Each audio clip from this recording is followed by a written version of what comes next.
الذين آمنوا صلوا عليه وسلموا تسليما.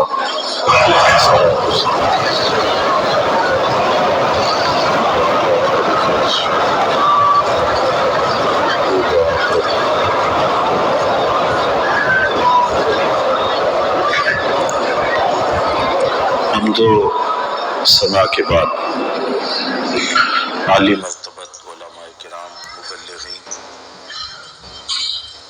سامعات، السلام علیکم ورحمۃ اللہ وبرکاتہ۔ آج 10 محرم الحرام ہے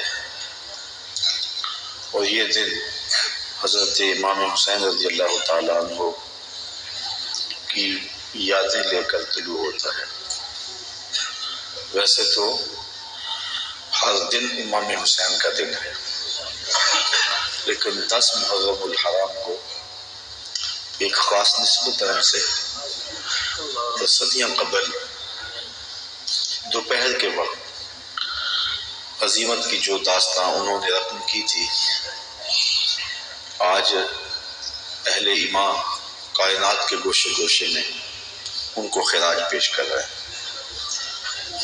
اتنے آنسو کسی کے لیے نہیں بہے جتنے امام حسین کے لیے بہے، اور اتنی آہیں اور سسکیاں کسی کی محبت میں نہیں ہوئی جتنی حضرت امام حسین رضی اللہ تعالی عنہ کے لیے ہوئی۔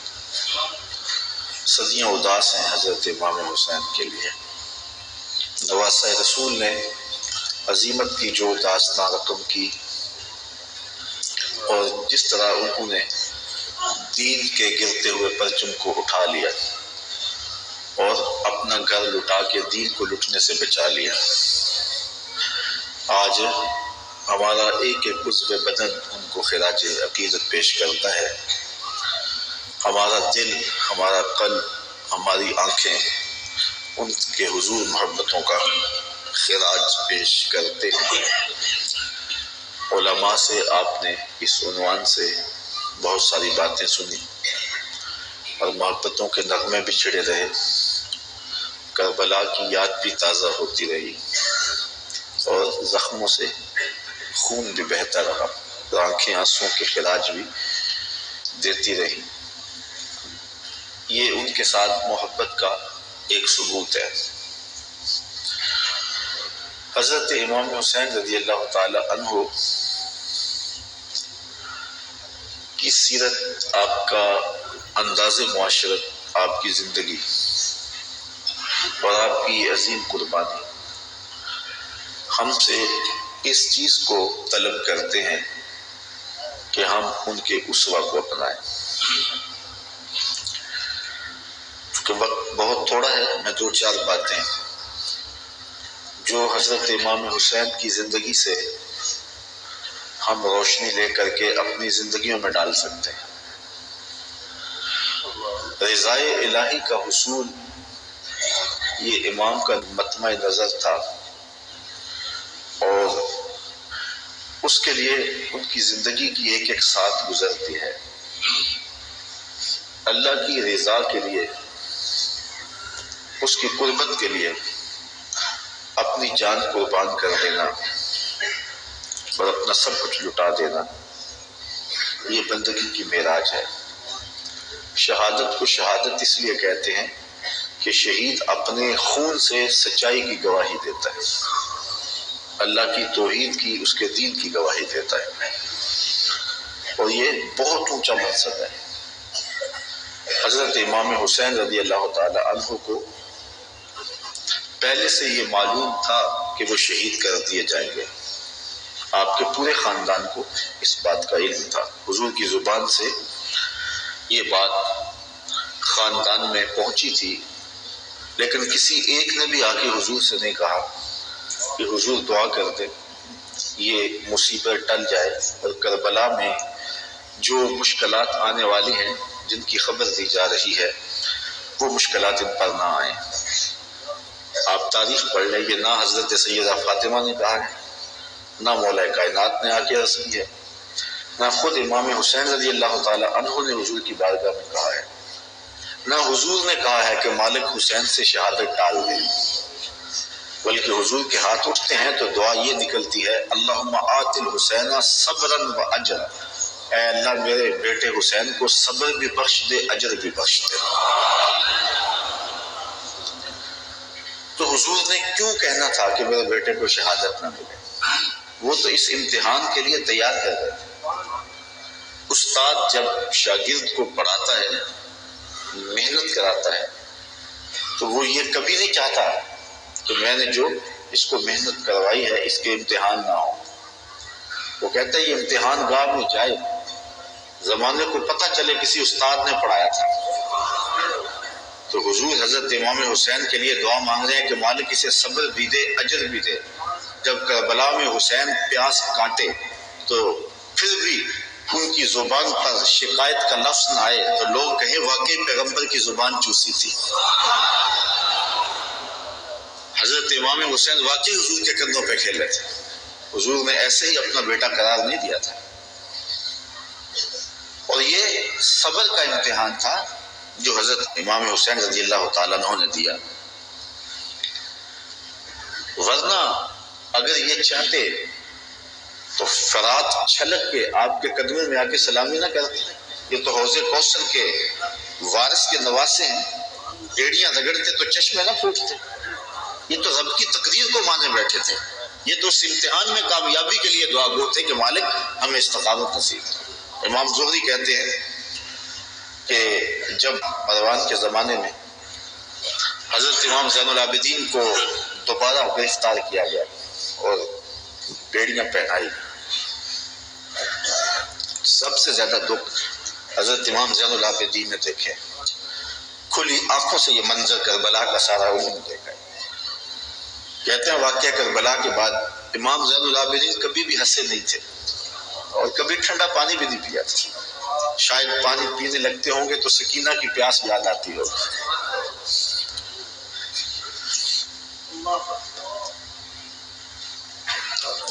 لیکن آپ کے ہاتھوں میں ہتھکڑیاں ڈال لی گئی اور قید میں ڈال دیا گیا۔ امام زہری کہتے ہیں کہ میں نے جو ہی امام کو دیکھا تو امام زہری رو پڑے۔ امام زین العابدین نے کہا زہری رو کیوں رہے ہو؟ میں نے کہا حضرت آپ کے ان ہاتھوں میں ہتھکڑیاں ہیں، پیغمبر زادے ہو، دنیا کو دین دیا ہے، اور آج آپ کے ہاتھ میں ہتھکڑیاں ہیں۔ بے مروت بے وفا تیرا بھی کیا افسانہ ہے، جس نے اپنی ہی شمع کو گل کیا تو وہ پروانہ ہے۔ تو کہا یہ لوگ کتنے ظالم ہیں جنہوں نے آپ کے ہاتھوں میں ہتھکڑیاں ڈالی۔ اور امام زہری کا دل پھٹتا جا رہا ہے۔ امام زین العابدین فرمانے لگے زہری پریشان ہونے کی ضرورت نہیں، ہم تو اس کی تقدیر کے اوپر راضی ہیں، ورنہ یہ زنجیریں کیا ہیں، آپ نے جھٹکا دیا زنجیریں ٹوٹ گئیں۔ کہا یہ ہمارے لیے نہیں ہے۔ تو یہ کربلا کی مشکلیں ٹل جاتی اگر حضرت امام چاہتے، لیکن انہوں نے تو مشکل کو سہ کے اور قربانیاں دے کے عظیمت کی داستان رقم کرنی تھی، اور وہ زمانے نے دیکھا۔ تو حضرت امام حسین رضی اللہ تعالی عنہ کی سیرت سے یہ چیز سیکھی جا سکتی ہے کہ ہم اپنے آپ کو قربانی کے لیے تیار کریں اور اپنے فکر کی، اپنی سوچ کی پرورش اس طرح کریں کہ کبھی مشکل وقت میں کھڑا ہونے کا مرحلہ آ پہنچے تو پھر ہمارے قدم ڈگمگائے نہ، پھر ہمارے پاؤں میں لرزش نہ آ جائے، ہمارے زوردار نعرے اور ہمارے پرجوش خطاب، ہماری خطابت کے تن تنے اور ہمارے فلسفے وہاں دم نہ توڑ جائیں جہاں کھڑے ہونے کا وقت تھا۔ یہ ناداں سجدے میں گر گئے جب وقت قیام آیا۔ تو ہم نے اپنی پرورش حضرت امام حسین رضی اللہ تعالی عنہ کی اس فکر کی روشنی میں کرنی ہے، تاکہ اگر کوئی ایسا وقت آن پہنچے تو پھر ہمارے قدم اکھڑنے نہ پائیں۔ حضرت امام حسین رضی اللہ تعالیٰ عنہ نے یزید کی بیعت سے انکار کیا، اور اس میں ہمارے لیے سیکھنے کی یہ بات ہے کہ ہم کبھی بھی کسی ظالم کے ہاتھ پہ بیعت نہ کریں۔ یہ جو مصلی کی امامت ہے، میں اپنے اس جملوں پہ آپ کی توجہ چاہوں گا۔ یہ جو مصلی کی امامت ہے یہ امامت صغرا ہے، چھوٹی امامت ہے۔ اور یہ تخت و تاج کی امامت جو ہے یہ امامت کبریٰ ہے، بڑی امامت ہے۔ ہم چھوٹی امامت کے بارے میں تو اتنے حساس ہیں کہ اگر کسی کے پاؤں کی انگلیاں بھی اٹھ جائیں تو ہم اس کے پیچھے کہتے نماز نہیں ہوگی۔ اگر کسی شخص کی داڑھی کا سائز چھوٹا ہو تو ہم اس پہ احتیاط کرتے ہیں کہ اس کے پیچھے نماز واجب الاعادہ ہے۔ تو یہاں تو داڑھی کا سائز اور انگلیوں کا لگنا اور اٹھنا بھی دیکھتے ہیں، پھر نماز ہے۔ تو امامت صغریٰ میں ہماری یہ احتیاط ہے، اور جہاں امامت کبریٰ کا معاملہ آئے وہاں آنکھیں بند کر کے بیٹھ جائے۔ تو ہمیں سوچنا ہوگا، حضرت امام حسین رضی اللہ تعالیٰ عنہ نے فرمایا تھا وَمِثْلُنَا لَا يُبَايِعُ، یہ نہیں کہا تھا کہ میں یزید کی بیعت نہیں کرتا، کہا میرے جیسا شخص یزید کی بیعت کر کیسے سکتا ہے؟ یزید فاسق مولن تھا، یزید شراب پیتا تھا، مسلمانوں کا قاتل تھا، فاجر تھا، اور امام حسین رضی اللہ تعالیٰ عنہ کی پرورش آغوش نبوت میں ہوئی تھی۔ تو یزید کے ناپاک ہاتھ میں امام کا ہاتھ کیسے آ سکتا تھا؟ اور ابھی حضرت کہہ رہے تھے کہ لوگ سر بچانے کے لیے ہاتھ دے دیتے ہیں، اور امام نے ہاتھ بچانے کے لیے سر دے دیا۔ اور تاریخ کربلا کی پڑھیں، آپ کو نیزوں کے اوپر سر نظر آئیں گے، آپ کو گھوڑوں کی ٹاپوں پہ روندے جانے والے لاشوں کا تذکرہ ملے گا، لیکن امام کے ہاتھوں کا ذکر آپ کو کہیں نہیں ملے گا۔ امام کا سر نیزے کی نوک پہ تھا، لاشیں گھوڑوں نے رون دیے، امام کے ہاتھ کدھر گئے؟ شاید قدرت نے اٹھا لیے ہوں کہ کوئی یزیدی امام کا کٹا ہوا ہاتھ نہ اٹھا لے، اور پھر یزید اس ہاتھ کو اپنے ہاتھ میں ڈال کر کے کہے چلو اس طرح ہی صحیح، امام کا ہاتھ تو میرے ہاتھ میں آ گیا۔ امام کی عظمت کا پہرا رب نے دیا، اور ان کی آبرو کا پہرا رب نے دیا۔ امام حسین کا کٹا ہوا ہاتھ بھی یزید کے ہاتھ میں نہیں آیا۔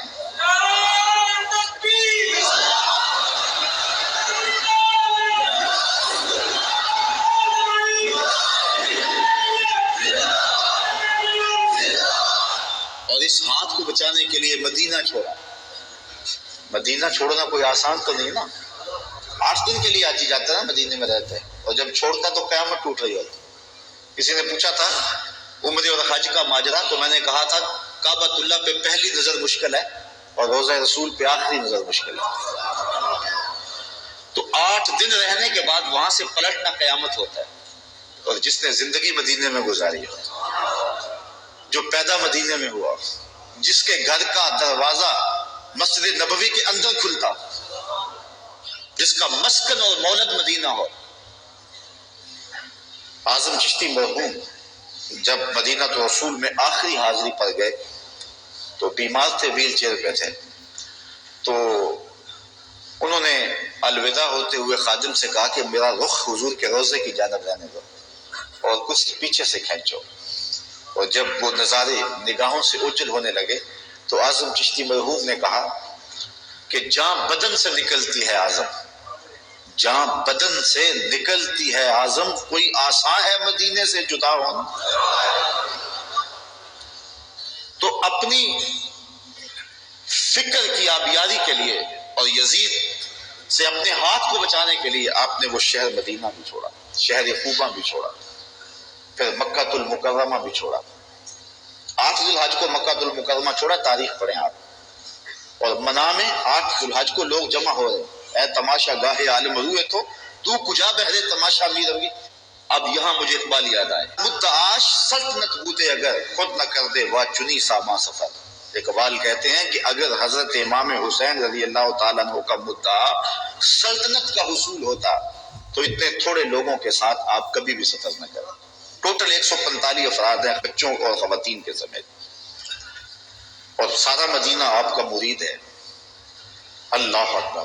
مکے میں پوری دنیا سے حاجی آ رہے ہیں، لیکن آپ مکے کو چھوڑ کے جا رہے ہیں۔ طلحہ بن عدی بن حاتم راستے میں ملتا ہے تو 30,000 کا لشکر آپ کی پشت پہ کھڑا ہونے کا عندیہ دیتا ہے۔ آپ فرماتے ہیں مجھے یہ بھی قبول نہیں ہے۔ یزید کا مکروہ چہرہ بے نقاب کرنے جا رہے تھے اور اس شہادت کو چومنے جا رہے تھے جس کی بشارت رسول اللہ نے دی ہوئی تھی۔ پھر بڑھتے گئے اور اٹھنے والے قدم حضرت امام کے پیچھے نہیں ہٹے، اور قیامت تک لوگوں کو درس اور سبق دے گئے کہ حق کے لیے جان کا نذرانہ پیش کرنا پڑے تو یہ سودا سستا ہے۔ آج دین کی قدریں پامال ہوں اور ہم ڈھب سے بات بھی نہ کر سکیں تو میں پوچھتا ہوں کیا حجرہ فاطمہ سے بڑی بھی کوئی خانقاہ ہو سکتی ہے؟ کیا حسین ابن علی سے بڑا بھی کوئی سجادہ نشین ہو سکتا ہے؟ تو جب انہوں نے حق کے لیے اپنا سب کچھ لٹا دیا تو مجھے اور آپ کو اپنی زندگی کی ایک ایک ساتھ کو دین کے لیے پیش کر دینا ہوگا۔ حضرت امام حسین سے سیکھا جا سکتا ہے صبر اور استقامت کا سلیقہ کہ انہوں نے کس طرح صبر کا امتحان دیا۔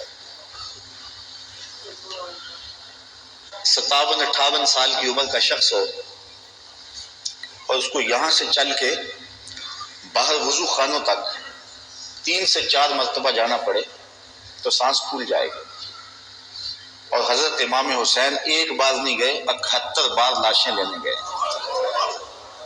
71 مرتبہ لاشیں لینے گئے، اور لاشیں بھی بیگانوں کی نہیں ہیں، اپنے بیٹوں کی۔ جوان بیٹے کی لاش اٹھانا تماشا لبے بام نہیں ہے۔ کسی کا جوان بیٹا فوت ہو جائے، سارے گھر والے دلاسا دے رہے ہوتے ہیں تو باپ اور ماں سنبھلتے نہیں ہیں۔ ایسے مناظر آپ روز دیکھتے ہیں۔ جنازہ اٹھتا ہے تو 10 آدمی تھام کے لے جا رہے ہوتے ہیں، یہ کون ہے؟ کہا اسی کے جوان کی لاش جا رہی ہے۔ جوان بیٹے کی لاش ہو، 10 آدمی سنبھالا دے رہے ہوں اور باپ پھر بھی نہیں سنبھلتا، موت بھی تبھی ہوتی ہے۔ میں سلام پیش نہ کروں اس حسین پر جو جوان علی اکبر کی لاش کو کندھوں پہ اٹھا کے خیموں تک لاتا ہے اور پھر بھی ہاتھ اٹھا کے کہتا ہے مالک حسین کی یہ قربانی بھی قبول فرما۔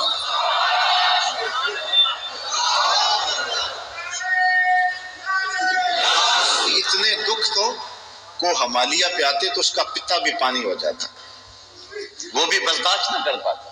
ابن راشد یہ کربلا کے واقعات کا چشمدید گواہ اور راوی ہے۔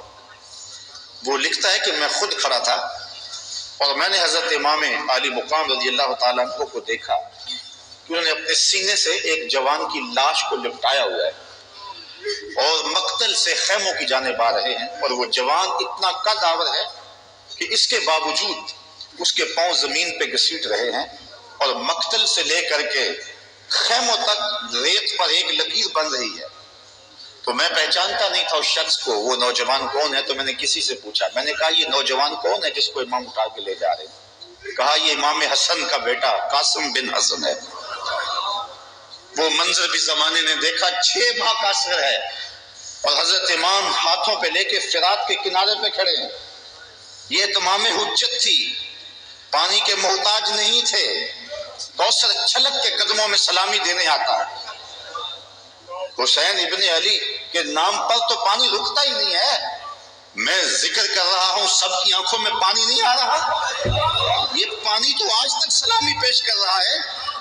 پانی کا مسئلہ نہیں تھا، اتمام حجت تھی۔ کہا تمہاری لڑائی میرے ساتھ ہے، اس 6 ماہ کے بچے نے تمہارا کیا بنایا؟ تو پھر کیا ہوتا ہے؟ پانی نہیں ملتا، 2 شاخہ تیر ملتا ہے۔ 6 ماہ کے بچے کا حلق تیر کاٹ جائے، وہ حلق پہ تیر نہیں لگتا، باپ کا کلیجہ کٹتا ہے، لیکن خون ہاتھوں میں لے کے آسمان کی طرف اچھال کے بولتے ہیں مالک حسین کی یہ ننھی قربانی بھی قبول فرما۔ 71 لاشیں لائن میں پڑے ہوئے۔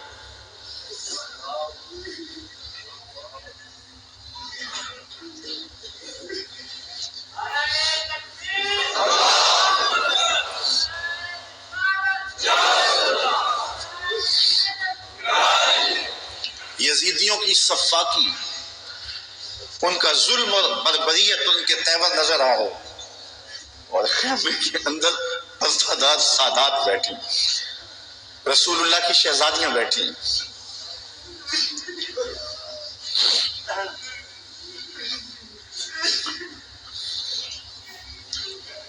ان کا کیا دکھ ہوگا جو امام کے کلیجے میں،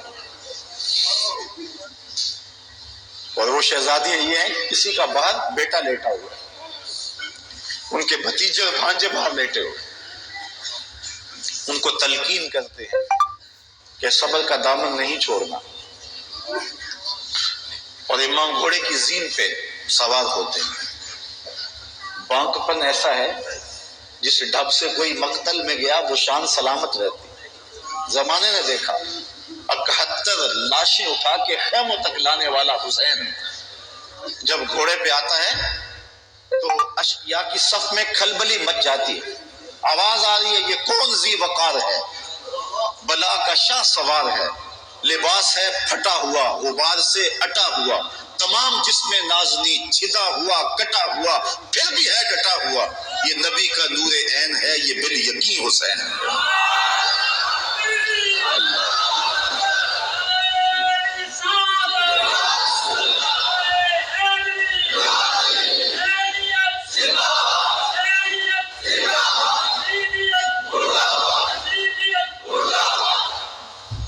حضرت امام حسین نے صبر کی جو انوکھی داستان رقم کی ہے، کائنات میں اس کی کوئی مثال نہیں ملے گی آپ کو۔ صبر کسے کہتے ہیں اس کے بارے میں کہنے والوں نے بہت کچھ کہا ہے۔ واویلا نہ کرنا، منہ پہ تماچے نہ مارنا، ناشکری کا کلمہ نہ کہنا، اعضاء کا ایسا اضطراب کہ جو شریعت میں نامحمود ہو اس کا سرزد نہ ہونا، صبر کے بڑے مفاہیم ہیں۔ لیکن صبر کا مفہوم میں نے ایک یہ بھی پڑھا ہے کہ صابر وہ ہے جس کے معمول عبادت میں فرق نہ آئے۔ پہلی صف میں کھڑا ہونے کی عادت تھی، نماز پڑھتا تھا، جوان بیٹا فوت ہو گیا، اذان پکاری گئی تو پہلی صف میں کھڑا پایا گیا، نماز قضا نہیں ہوئی، آپ کہیں کہ بندہ صابر ہے۔ گھر میں میت پڑی ہے، نماز قضا نہیں ہوئی۔ جس کے معمول عبادت قضا نہ ہو وہ صابر کہلاتا ہے۔ صبح اٹھ کے قرآن پڑھنے کی عادت تھی، گھر میں میت پڑی ہے، چلو دوپہر کو تدفین ہونی ہے، نماز پڑھی تو تلاوت آج بھی چھوڑی نہیں ہے، ہم کہیں گے بندہ صابر ہے۔ اگر صبر کی یہ تعریف ہے کہ معمول عبادت قضا نہ ہو تو صابر کہلاتا ہے، تو پھر اس تعریف کے آئینے میں امام حسین کو دیکھو، 71 لاشیں پڑی ہیں، اپنا بدن زخموں سے چور ہے۔ محتاط روایت یہ ہے کہ آپ کا جب پیراہن اتارا گیا تو 113 تیر، 33 زخم تلواروں کے تھے اور 34 گھاؤ نیزوں کے تھے، کچھ نیزے بدن میں ٹوٹ گئے تھے، اور گھوڑے کی زین سے فرش زمین پہ آئے۔ صابر ایسا ہے کہ عبادت کا وقت آ گیا، سجدہ قضا نہیں ہونے دیا۔ ایسا صابر ہے کہ سجدہ قضا نہیں ہونے دیا، آتے ہی پیشانی سجدے میں رکھ، اللہم رضن بقضائک وصبرن علی بلائک تسلیما لامرک۔ اے اللہ سب کچھ کٹا کے، اور بچوں کی لاشیں پڑی ہیں، حسین کے لخت لخت سے خون بہ رہا ہے، لیکن حسین پھر بھی حاضر ہو گیا تیرے امر کو تسلیم کرتے ہوئے اور آنے والی مشکلوں پر صبر کرتے ہوئے، اور حسین تیرے حکم پہ راضی ہے، تو بھی بتا تو بھی حسین پہ راضی ہوا ہے یا کہ نہیں ہوا؟ آواز آ رہی ہے اس نواسے پر محمد مصطفیٰ کو ناز ہے، اس پیاسے پر علی شیر خدا کو ناز ہے، اوروں نے بھی سجدے کیے پر اس کا عجب انداز ہے، اس نے وہ سجدہ کیا جس پر خدا کو ناز ہے۔ عابد ایسا کہ معمول عبادت قضا نہیں ہوا، سجدہ قضا نہیں ہوا۔ اب آپ جانتے ہیں کہ امام حسین کا سر جو تھا سجدے میں جھکا ہوا تھا کہ دستے قاتل نے سر انور کاٹ لیا، اور پھر سر انور کو کاٹ کے نیزے کی نوک پہ چڑھا دیا۔ یزیدیوں نے اس لیے کیا کہ اپنے لشکر کو تسلی دیں کہ ہم کامیاب کامران ہوئے ہیں، دیکھو سر حسین کٹ کے نیزے کی نوک پہ چڑھ گئے۔ تو جب انہوں نے نیزے کی نوک پہ سر حسین چڑھایا تو لشکر یزید سے آواز آئی یہ کیسا سر ہے جو کٹ کے بھی سر بلند ہے، اس کی سر بلندی اب بھی نہیں گئی، اب بھی یہ اونچا ہے۔ اور جب سر انور نیزے کی نوک پہ چڑھایا گیا تو اس انداز سے چڑھایا گیا کہ کٹی ہوئی گردن کا رخ آسمان کی طرف اور سر انور کا رخ زمین کی طرف۔ تو کسی شاعر نے تخیل باندھا بآنکھ سر نیزے پہ اور سوئے زمین ہے روح، یعنی سجدہ ثانی کی ہے آرزو۔ رکعت میں 2 سجدے ہوتے، ابھی ایک ہوا تھا کہ سر کاٹ لیا گیا، حسین کی پیشانی میں دوسرے سجدے کی آرزو مچل رہی ہے۔ صابر ایسا کہ معمول عبادت قضا نہیں ہوا اور پھر تلاوت بھی قضا نہیں ہونے دی۔ حسین کا سر نیزے کی نوک پہ، لبوں پہ قرآن جاری، چونکہ حسین کو لوریاں ہی قرآن کی ملی تھی، تو حسین ابن علی رضی اللہ تعالی عنہ سے صبر سیکھا جاتا ہے، استقامت سیکھی جا سکتی ہے، اور اپنی زندگی میں اس کا چراغاں کیا جا سکتا ہے۔ بہت ساری چیزیں سیکھنے کی ہیں اس خاندان سے، رواداری اور خودداری بھی سیکھی جا سکتی ہے۔ جب یہ لشکر حضرت امام حسین رضی اللہ تعالیٰ عنہ کو شہید کر دیتا ہے اور آپ کے لاشوں کے اوپر گھوڑے دوڑائے جاتے ہیں اور ہوائیں مٹی ان کے اوپر اڑا دیتی ہیں، اور پھر وہاں سے شہیدوں کے سر نیزوں پہ چڑھا کے کوفہ اور کوفہ سے دمشق لے جایا جاتا ہے، تو یزید پوچھتا ہے اپنے خاص لوگوں سے کہ اس راستے کے اندر تم نے ان کی کیفیت کیا دیکھی؟ یزید بدبخت کے دل میں یہ تھا کہ میں اب بھی فاتح بن جاؤں، امام زین العابدین ڈر کے گھبرا کے مشکلات سے میری بیعت کر لیں، کیونکہ اگر امام زین العابدین بیعت کر لیتے تو کربلا کی ساری داستان زیرو ہو جاتی، اور وہ یہ کرنا چاہ رہا تھا، لیکن زین العابدین کی رگوں میں بھی تو خون حسین تھا، تو بڑے دکھ دیے۔ آدمی حیران ہو جاتا ہے کہ کس طرح انہوں نے گھوڑوں کے اوپر سوار کرا کے فطرت پیغمبر کو بازاروں میں پھرایا، اور پھر ان کے سر نیزوں کی نوک پہ چڑھے ہوئے تھے، لیکن دربار یزید میں جب پہنچے تو یزید نے اپنے خاص لوگوں سے پوچھا کہ کیا ان کی اب حالت ہے؟ لاشیں کٹ کے وہاں پڑے ہوئے ہیں، سر یہ ہیں، تو اب تو دب گئے ہوں گے۔ تو جو اس نے جواب دیا، اس سے اس خاندان کی خودداری اور غیرت دیکھو۔ اس کے معتمد خاص نے کہا کہ ہم کربل سے یہاں تک پہنچے ہیں اور ہم نے بہت دکھ بھی دیے، ان کو ذہنی اذیتیں بھی دی، بعض جگہوں کے اوپر ان کے اوپر پتھراؤ بھی ہوا ہے، لیکن لگتا یہ رہا ہے کہ فاتح یہ ہیں اور ہم مفتو ہیں۔ ان کا انداز اور ان کا تیور ہمیشہ یہ بتاتا رہا ہے کہ اصل فاتح یہ اور مفتو ہم ہیں، اور حقیقت ہے بھی یہی۔ اقبال کہتا ہے جو دلوں کو فتح کر لے وہی فاتح زمانہ، جو دلوں کو فتح کر لے وہی۔ حشام بن عبد الملک بنو امیہ کا بڑا تگڑا حکمران گزرا ہے،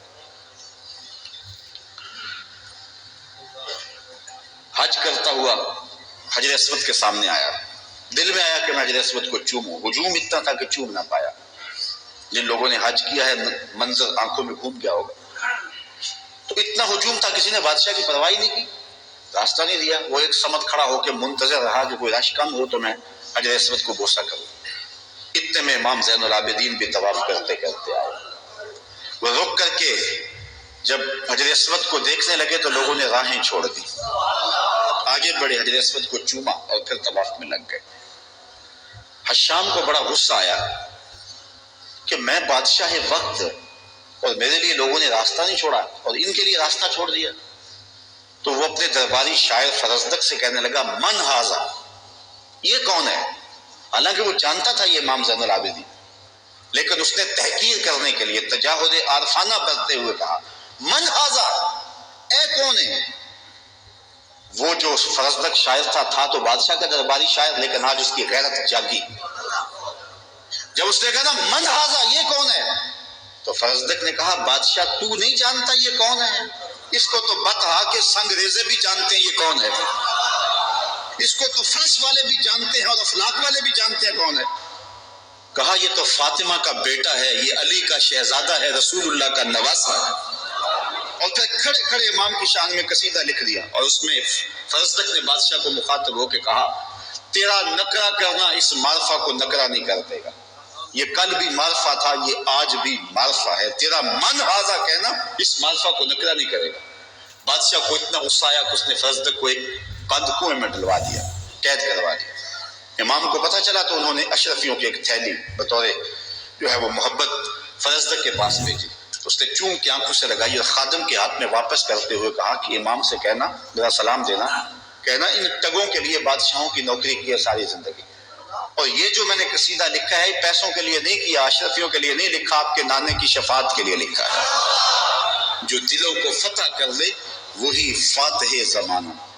آپ پورا شہر ڈھونڈ لیں، آپ کو شمر نام کا شخص نہیں ملے گا، آپ کو خولی نام کا شخص نہیں ملے گا، آپ کو ابن زیاد نام کا شخص نہیں ملے گا، آپ کو یزید نام کا شخص نہیں ملے گا۔ اور اگر آپ ڈھونڈنے نکلے، دور کیا جانا، اسی محفل سے ڈھونڈ لے، ہزاروں علی کے نام کے ہوں گے، ہزاروں حسین کے نام کے ہوں گے، شبیر کے نام کے ہوں گے، اور کتنی تجھے محبتیں ہیں فراز چاہیے، ماؤں نے تیرے نام پہ بچوں کے نام رکھ دیے۔ جو دلوں کو فتح کر لے وہی فاتح زمانہ۔ تو حضرت امام حسین رضی اللہ تعالی عنہ کے خانوادے کا جو ترا ہے اور خودداری کا جو انداز ہے وہ دیکھنے کو ملا، اور کربلا سے لے کر کے مدینے تک یہ منظر ہر جگہ پہ دکھائی دیا۔ حضرت امام حسین کو کربلا میں دیکھیں یا ان کے خاندان کو کوفے کے بازاروں میں دیکھیں یا دمشق کے بازاروں میں یا دربار یزید میں دیکھیں، آپ دیکھیں گے کہ باوجود کہ یہ مظلوم ہیں، باوجود کہ ظلم و جبر کی انتہا کر دی گئی، لیکن انہوں نے اس کے جواب کے اندر کوئی شخصی واز نہیں کیا ہے۔ سارے کربلا کے واقعات کو پڑھتے جائیں، بلکہ اس واقعہ کو سمجھنے کے لیے صرف ایک واقعہ، اللہ نے مختار سقفی سے یہ کام لیا کہ اس نے قاتلان حسین کو چن چن کے مارا۔ مالک اشتر کی قیادت میں فرات کے کنارے ابن زیاد کے لشکر سے لڑائی تھی، اللہ نے مالک اشتر کو فتح دی اور یزیدی بھاگ کھڑے ہوئے، کچھ قتل کر دیے گئے، کچھ بھاگ گئے، کچھ پکڑ لیے گئے۔ ابن زیاد بھی بھاگ کر کے ایک سمت رخ کر جاتا ہے کہ میں ان لوگوں کی دست برد سے دور ہو جاؤں، اور اپنے گھوڑے کو ایڑ لگائی اور تیزی سے سر پر گھوڑا دوڑا رہا ہے۔ ادھر پیاس کی شدت ہے، زبان کانٹا ہو گئی، حل خشک ہو گیا، صحرا کے اندر لگا ہوئے خیمہ دکھائی دیا، سوچا کہ اس خیمے والے سے جلدی سے رک کر کے پانی کے 2 گھونٹ لے لوں اور پھر آگے بڑھ جاؤں گا۔ گھوڑے سے اترا، خیمے کا پردہ سرکایا، دیکھا کہ امام زین العابدین عبادت کر رہے ہیں۔ امام زین العابدین کبھی مدینہ سے باہر نکل کے صحراؤں میں خیمہ گاڑ لیتے، مہینہ مہینہ گزارتے، ایک اسی ایسی